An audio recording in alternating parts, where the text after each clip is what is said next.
گھر میں رزق کی تنگی ہے؟ کیا آپ کی اولاد نہیں ہے؟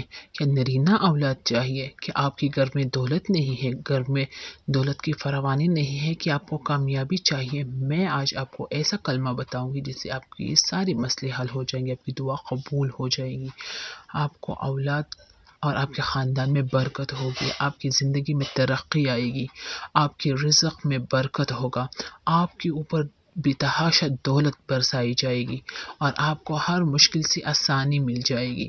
بس آپ نے پہلے اور ایک بار آخر میں یہی کلمہ پڑھنا ہے، وَمَن يَعْمَلْ سُوءًا أَوْ يَظْلِمْ نَفْسَهُ ثُمَّ يَسْتَغْفِرِ اللَّهَ يَجِدِ اللَّهَ غَفُورًا رَحِيمًا۔